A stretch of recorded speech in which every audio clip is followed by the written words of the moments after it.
السلام علیکم ورحمۃ اللہ وبرکاتہ۔ خواتین و حضرات، جیسا کہ آپ کو معلوم ہے، حج دین اسلام میں ایک غیر معمولی عبادت کا نام ہے۔ اللہ کے نبی صلی اللہ علیہ وسلم نے دین اسلام کے جب 5 بیسک پلرز کو بیان کیا ہے، 5 ارکان اسلام کو بیان کیا ہے، اس میں حج کو بھی شمار کیا ہے۔ ایک بہت فیمس حدیث، بنی الاسلام علی 5، 5 چیزیں ایسی ہیں جن پر اسلام کی عمارت کی بنیاد ہے: شہادت اللہ الہ الا اللہ وان محمد رسول اللہ و اقام الصلاۃ و ایتاء الزکاۃ و حج البیت و صوم رمضان۔ یہ وہ حدیث ہے جس کے اندر اللہ کے نبی صلی اللہ علیہ وسلم نے 5 بیسک پلرز آف اسلام کو بیان کیا ہے کہ جن پر اسلام کی عمارت قائم ہے۔ تو ان میں حج کو بھی اللہ کے نبی صلی اللہ علیہ وسلم نے شمار کیا ہے۔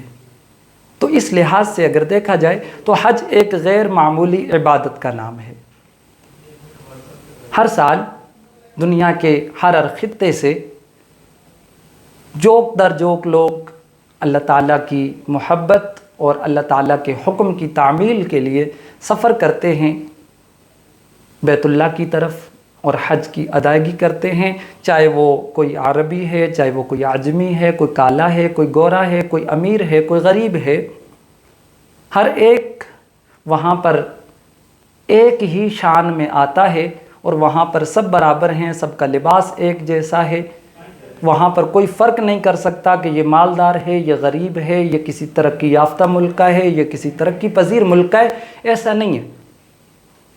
وہ جو اقبال نے کہا تھا، ایک ہی صف میں کھڑے ہو گئے محمود و ایاز، نہ کوئی بندہ رہا نہ کوئی بندہ نواز، بندہ و صاحب و محتاج و غنی ایک ہوئے، تیری سرکار میں پہنچے تو سبھی ایک ہوئے۔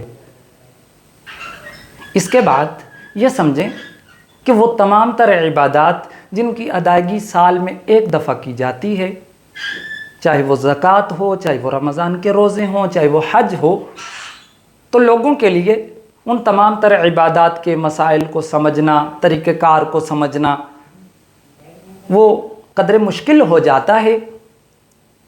اور حج کے حوالے سے یاد رکھیں کہ حج صاحب استطاعت لوگوں پر، صاحب مال، صاحب ثروت لوگوں پر زندگی میں ایک دفعہ فرض ہے اور سال میں ایک دفعہ اس کی ادائیگی کی جاتی ہے۔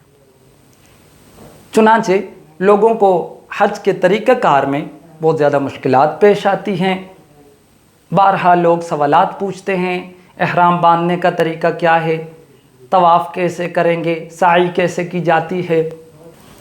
تو ان تمام تر سوالات کو مد نظر رکھتے ہوئے ہماری ٹیم نے یہ ڈیسائیڈ کیا کہ ہم ایک ویڈیو سیریز جو ہے وہ ہم شروع کرتے ہیں، جس کے اندر ہم نے مکمل طور پر حج کا جو طریقہ ہے انشاءاللہ وہ ہم نے آپ کے ساتھ ڈسکس کرنا ہے۔ انشاءاللہ ہم اپنی کمنگ ویڈیوز کے اندر آپ کو بتائیں گے کہ آپ نے جب اپنے گھر سے حج کے لیے نکلنا ہے، وہاں سے لے کر حج کے کمپلیٹ ہونے تک کا آپ کا جو سفر ہے، اس میں سے ایک ایک سٹیپ کو انشاءاللہ ہم نے بیان کرنا ہے تاکہ آپ کے لیے اس ایک اہم عبادت کی ادائیگی آسان ہو۔ چنانچہ اللہ کے نبی صلی اللہ علیہ وسلم نے حج کرنے کے کل 3 طریقے سکھائے ہیں۔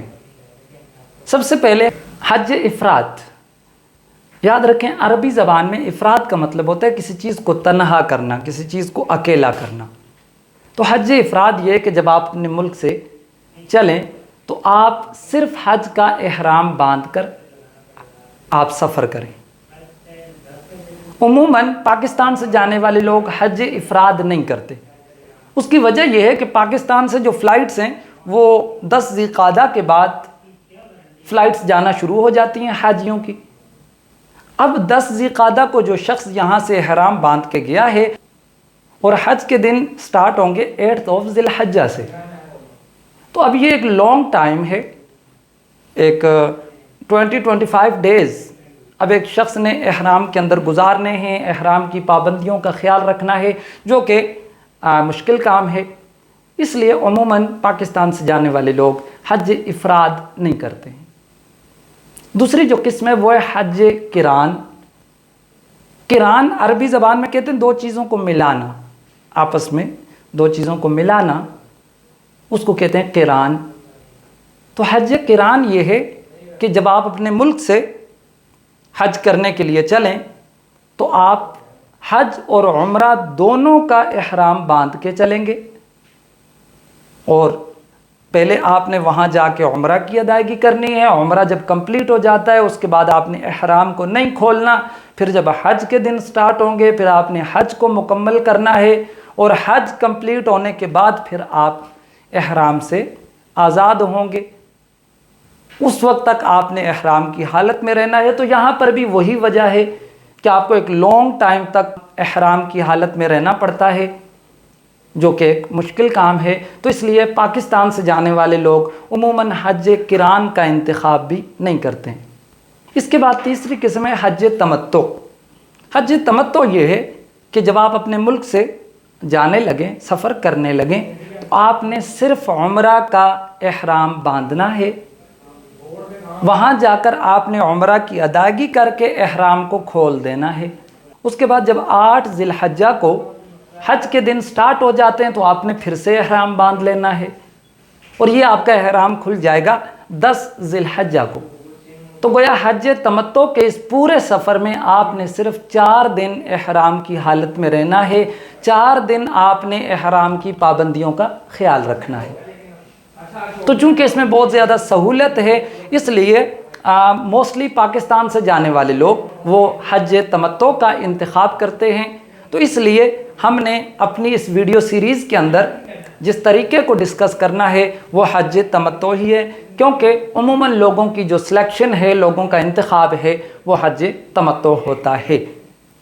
تو اب حج تمتع کا پراپر طریقہ کہ آپ جب گھر سے چلیں گے تو آپ نے احرام کیسے باندھنا ہے، آپ نے یہاں ایئرپورٹ کے اوپر کون کون سی چیزوں کا خیال رکھنا ہے، وہاں پہنچ کر آپ نے کون کون سے رکن کو کیسے کیسے ادا کرنا ہے، طواف کیا ہے، سعی کیسے کرنی ہے، سر کے بالوں کے حوالے سے کیا تفصیلات ہیں، ان تمام تر چیزوں کو انشاءاللہ ہم اپنی کمنگ ویڈیوز میں آپ کے سامنے ڈسکس کریں گے۔ انشاءاللہ اگر آپ ہمارے ساتھ ہماری ان ویڈیو سیریز کے اندر ہمارے ساتھ رہتے ہیں، ہم آپ کو حج کا مکمل طریقہ ایک ایک سٹیپ جو ہے انشاءاللہ وہ ڈیٹیل کے ساتھ آپ کو بتائیں گے۔ یہاں تک آج کی ہماری یہ ویڈیو تھی۔ انشاءاللہ ملتے ہیں اپنی اگلی ویڈیو کے اندر، تب تک کے لیے اجازت دیجیے، اللہ حافظ۔